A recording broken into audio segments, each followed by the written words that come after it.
नमस्कार, the leader Hindi में आपका स्वागत है। मैं हूं आपके साथ अलना खान। बरेली बुलेटिन में सबसे पहले बात 2 मासूमों की मौत की। मेडिकल हब कहे जाने वाले बरेली में निजी डॉक्टर किस तरह मरीजों की जिंदगी से खिलवाड़ कर रहे हैं, इसका उदाहरण प्रेमनगर इलाके में स्थित डॉक्टर अमित अग्रवाल के अस्पताल में देखने को मिला। अस्पताल में भर्ती सीरियस बच्चों की देखभाल करने वाला स्टाफ रात में सो गया। 4 महीने की मासूम की हालत बिगड़ने पर परिजन चिल्लाते रहे, लेकिन वार्ड बॉय जागा ही नहीं। आरोप है कि डॉक्टर को फोन किया गया तो वो भी देर से पहुंचे, तब तक उसकी मौत हो चुकी थी। आक्रोशित परिजनों ने हंगामा किया तो डॉक्टर और स्टाफ खिसक लिए। परिजन 2 बच्चों के शव लेकर एसएसपी दफ्तर पहुंचे। रोते विलखते हुए अस्पताल में लापरवाही की दास्तां पुलिस के अफसरों को सुनाई और एफआईआर दर्ज कराने की मांग की है। मेरे कल बच्चे को बुखार था और बुखार में उसको थोड़ी सी अनकॉन्शियस हो रही थी। उसे तुरंत हम अमित अग्रवाल के यहाँ शाम के 6 बजे लेके आए। डॉक्टर नहीं था, इमरजेंसी पे बुलवाया उसको और 6:30 बजे आए डॉक्टर। उन्होंने कहा कि बच्चा सीरियस है, इसे तुरंत एडमिट करो। एडमिट करा, उसको ऑक्सीजन दी, उसको ड्रिप चढ़ाया, पानी की कमी हो रही थी उसमें, और बच्चा 1 घंटे में बिल्कुल अच्छा हो गया, बिल्कुल एकदम हेल्दी हो गया था और एक्टिव भी हो गया था बहुत अच्छे से। और रात के 3 बजे तक बहुत अच्छे से खेल रही, एक्टिव हो रही, रिस्पॉन्स कर रही, कोई भी जा रहा मिल रही उससे, सबसे हंस रही, देख रही, सब कुछ कर रही, दूध पी रही, सब कुछ। और जो सेकंड शिफ्ट वाला वार्ड बॉय था वो हम लोग को अंदर जाने नहीं दे रहा था। जो फर्स्ट शिफ्ट का था वो बहुत अच्छे से ध्यान रख रहा था। सेकंड शिफ्ट वाला बस आया, फ़ोन चलाने लगे, ये सब करने लगे। और 3 बजे करीब डॉक्टर भी आए अमित अग्रवाल हमारे पास, और उन्होंने बोला बच्ची आपकी ठीक है और आपको अगर जाना है आप जा सकते हो। तो ये रुके थे, मैं चली गई थी घर पे। और 4 बजे करीब ठीक ही थी मेरी बच्ची, और 4 बजे के बाद 1 घंटे में उसकी ऑक्सीजन पाइप निकली हुई है, उसका सारा सिस्टम बंद है और लड़की तड़प रही है सब कुछ। और वो वार्ड बॉय सो रहा है, ये उनको नॉक कर रहे हैं, बाहर खटखटा रहे, वो जग ही नहीं रहा। उसको रिसेप्शन से कॉल करके उठवाया तो उठा। इतनी देर में मेरी लड़की 1 घंटे पहले ख़त्म थी, अकड़ी हुई थी मेरी लड़की। ये लापरवाही है और क्या होगा। लापरवाही है, कितनी बड़ी लापरवाही है। उसमें भी डॉक्टर 1 विजिट के बाद, उसके बाद भी वो 6 बजे आए हैं डॉक्टर, 6 बजे। ये सब होने के बाद भी 6 बजे आए हैं डॉक्टर, तब तक मेरी लड़की में कुछ था ही नहीं। अरे हम लोग केस फाइल कर रहे हैं डॉक्टर के अगेंस्ट, वार्ड बॉय के अगेंस्ट। ये हमारा नहीं, एक केस और है जो पीछे खड़ा है, तीसरा क्रिटिकल कंडीशन है, वो भी क्रिटिकल है। बच्चों को थोड़ी प्रॉब्लम, सांस में प्रॉब्लम हो रही थी, ठीक है। तो हमने डॉक्टर साहब के पास आए थे, डॉक्टर साहब बोले सही हो जाएगा। तो हमने देख लो डॉक्टर साहब, हम गरीब आदमी हैं, अगर जैसी भी आप कर लीजिए। बोले नहीं, वेंटिलेटर पर लगेगा। वेंटिलेटर लगा दिया, टोटल खर्चा लेते रहे हमसे। उसके बाद में बच्चे की मृत्यु भी हो गई। उसके बाद भी फिर कह रहे नहीं बच्चा सही है भाई, पेमेंट दो आप, यानी कि अभी उसके वेंटिलेटर का खर्चा दो, पहले पेमेंट कराओ, उसके बाद में इलाज चलता रहेगा। अब सर हमने ज़बरदस्ती निकाला है बच्चा, तब बच्चा हमने देखा तो उसमें कुछ नहीं है। मौत क्या बताएं, जो तो डॉक्टर साहब जाने क्या है, हमें क्या पता कैसे। स्टाफ की लापरवाही है इसमें। स्टाफ इनका ऐसा है कि वो बंद करके किवाड़ और सो जाते हैं, पहले फिल्म देखते हैं मोबाइल में, उसके बाद में सो जाते हैं। अब बात करेंगे शॉर्ट सर्किट से लगी आग और कई मोहल्लों की लाइट गायब होने की। प्रेमनगर थाना क्षेत्र में डेलापीर चौराहे पर स्थित एक जूते की दुकान में शनिवार सुबह शॉर्ट सर्किट से भीषण आग लग गई। दुकान के ऊपर से गुजर रही हाई टेंशन लाइन भी आग की चपेट में आ गई। इससे डेलापीर और प्रेमनगर मोहल्ले के करीब 400 घरों की लाइट गुल हो गई। सूचना पर पहुंचे दमकल कर्मियों ने काफी मशक्कत के बाद आग पर काबू पाया। दमकल अधिकारी के मुताबिक प्रथम दृष्टया शॉर्ट सर्किट से आग लगने की आशंका है, वहीं नुकसान का सही आकलन नहीं हो पाया है।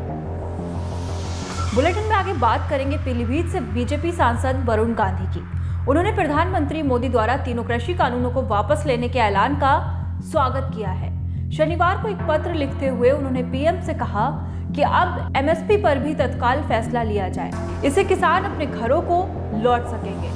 उन्होंने किसान आंदोलन के दौरान मारे गए सभी 700 किसानों के परिजनों को 1-1 करोड़ रुपए का मुआवजा दिए जाने की मांग की। साथ ही लखीमपुर हिंसा केस में केंद्रीय मंत्री अजय मिश्रा टेनी पर जल्द कार्रवाई की मांग उठाई है। अब बात महिला सुरक्षा की, जिसे लेकर सरकार से लेकर जिला पुलिस बड़े दावे करती रहती है, मगर जमीनी हकीकत कुछ अलग ही है। महिलाओं की थानों पर सुनवाई नहीं हो रही, इसलिए उन्हें मजबूर होकर एसएसपी कार्यालय जाना पड़ रहा है। ऐसा ही एक मामला है थाना नवाबगंज निवासी नाबालिग युवती का। उसका आरोप है कि पड़ोस में रहने वाले दिलशाद उन पर गलत नियत रखता है। 1 नवंबर की शाम करीब 7 बजे वो घर के दरवाजे पर खड़ी थी, तभी आरोपी ने उसे बुरी नियत से दबोच लिया और दुष्कर्म करने की कोशिश की। पीड़िता ने इसकी शिकायत थाने में की, लेकिन कोई कार्रवाई नहीं हुई। शनिवार को पीड़िता ने एसएसपी कार्यालय में शिकायती पत्र देकर कार्रवाई की मांग की है। महिला सुरक्षा की कड़ी आगे बात घरेलू हिंसा की।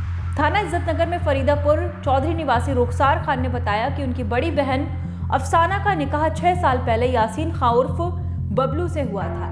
यासीन शराब पीने और जुआ खेलने का आदी है और अक्सर अफसाना से मारपीट करता है। 17 नवंबर को यासीन ने अफसाना को डंडों से जमकर पीटा। उसके सर में गंभीर चोटें आई हैं। पिता और रुखसार ने अफसाना को बचाने पहुंचे तो उनसे भी भिड़ गया।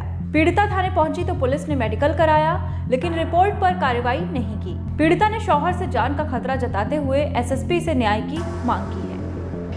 ये मामला है कि हम थाने गए, वहाँ पर मेरी मारपीट हुई, मेरे घर पे मेरे पति ने करी।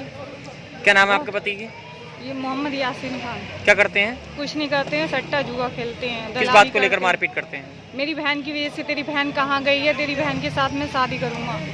जब भी मैं मना करती हूँ उनसे, क्या मतलब तुम्हारे बच्चे हैं, फिर भी मारपीट करते रहते हैं वो। मुझे जब से मेरी शादी हुई है कहते हैं तेरी बहन के खातिर मैंने तुझसे शादी करी थी। उनके पति मर गए हैं।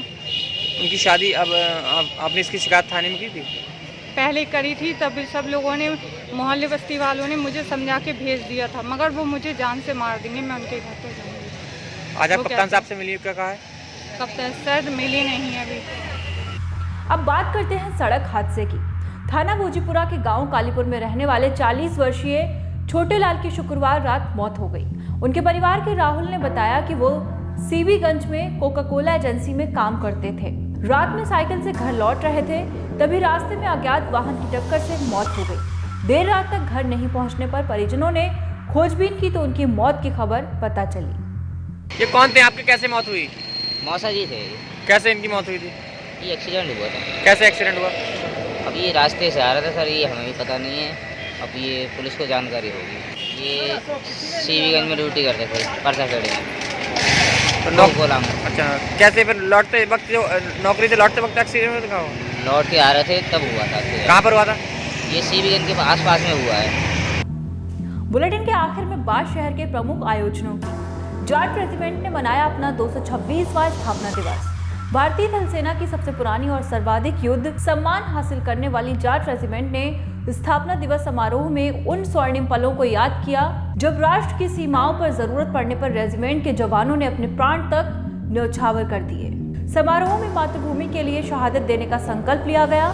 स्थापना दिवस समारोह 3 दिन तक चलेगा। उधर अखिल भारतीय पिछड़ा वर्ग संघ की ओर से शनिवार को प्रेस कॉन्फ्रेंस का आयोजन किया गया है। इसमें संघ के राष्ट्रीय अध्यक्ष इंद्र कुमार सिंह चंदापुरी ने कहा कि पिछड़ा वर्ग से काफी संख्या में जनप्रतिनिधि देश की संसद एवं विधानसभाओं में पहुंचे हैं, लेकिन वर्तमान में देश एवं पिछड़ा वर्ग असुरक्षित महसूस कर रहा है। समाज के उत्थान के लिए न्यायमूर्ति RL चंदापुरी की 98वीं जयंती पर 21 नवंबर को ब्रह्मपुरा स्थित पटेल छात्रावास में राष्ट्रीय सम्मेलन आयोजित किया जाएगा। इसमें विभिन्न राज्यों के दलित, अति पिछड़ा वर्ग और अल्पसंख्यक वर्गों के प्रमुख, सामाजिक संगठन के पदाधिकारी, लेखक, पत्रकारों समेत अन्य बुद्धिजीवी शिरकत करेंगे। उन्होंने कहा कि जातिवार जनगणना एवं आबादी के अनुसार सभी क्षेत्रों में आरक्षण का कोटा बढ़ाने के लिए कई प्रस्ताव पारित किए जाएंगे। इस मौके पर संघ के राष्ट्रीय उपाध्यक्ष CL गंगवार, राष्ट्रीय महासचिव सिपाही यादव समेत अन्य पदाधिकारी मौजूद रहे। और फिलहाल बरेली बुलेटिन में इतना ही। बरेली की अन्य खबरों के लिए द लीडर हिंदी को सब्सक्राइब करना बिल्कुल न भूलें। शुक्रिया।